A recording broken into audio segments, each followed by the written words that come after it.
நாம் சொந்த மண்ணிலேயே அடிமைகளாக வாழ்ந்து கொண்டுள்ளோம். இது இந்த 26 வருகின்ற தேர்தலில் 2-3 நாள் தான் இருக்குது இந்த வருஷம் வர்றதுக்கு. இன்னும் நான் பாசிட்டிவான ஒரு செய்தி சொல்லிடுறேன்.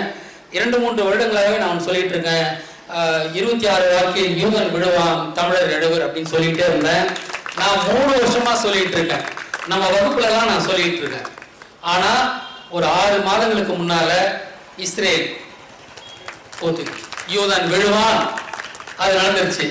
அடுத்தது இப்ப என்ன, தமிழர் எழுவர், அதுதான் நடக்க வேண்டியது. நாம் எழுவது என்பது நமது ஆட்சியை நாம் கைப்பற்றுவது.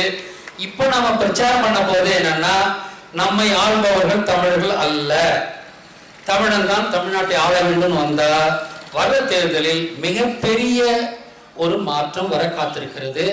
அந்த மாற்றத்தை 5ஆம் சங்கம் 5ஆம் யுக கட்சியும் கை கொள்ள வேண்டும்.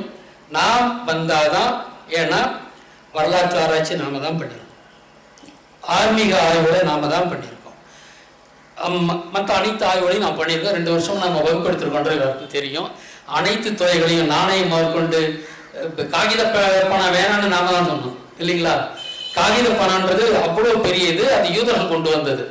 நாமெல்லாம் இன்னைக்கு ஏழையா வாழ்றதுக்கு காகித பணம் தாங்க காரணம். எவன் அச்சடிக்கிறான், எத்தனை குத்துறான்னு தெரியுங்களா? காப்பர் சில்வர் கோல்டு இருந்ததுன்னா அதை எதை ஃபேக் பண்ண முடியுங்களா? இது உலோக நாணயங்கள் இருந்தா யாரும் ஃபேக் பண்ண முடியாது. அது வேணா கலப்படம் வேணா கொஞ்சம் கிடக்கலாம், ஆனா அது முழுசா ஏமாற்ற முடியாது. ஆனால் காகிதத்தை யார் வேணாலும் அச்சடிக்கிறான். அவன் எவ்வளவு அச்சடிக்கிறான், எவ்வளவு உங்களுக்கு கொடுக்குறான், உங்களுக்கு பொருள் எல்லாம் விலை விற்கும். நிலம் பார்த்தீங்கன்னா 10 லட்சம் 20 லட்சம் இருக்கும்னா அந்த இன்ஃப்ளேஷன் எப்படி வருது? ஏன் சில பேர்கிட்ட பணம் இருக்கலாம்ல, எப்படி லூட் அடிச்ச பணம் அவங்க வாங்கலாம்ல. காகித பணத்தை உலகில் கொண்டு வந்தவன் யூதன்.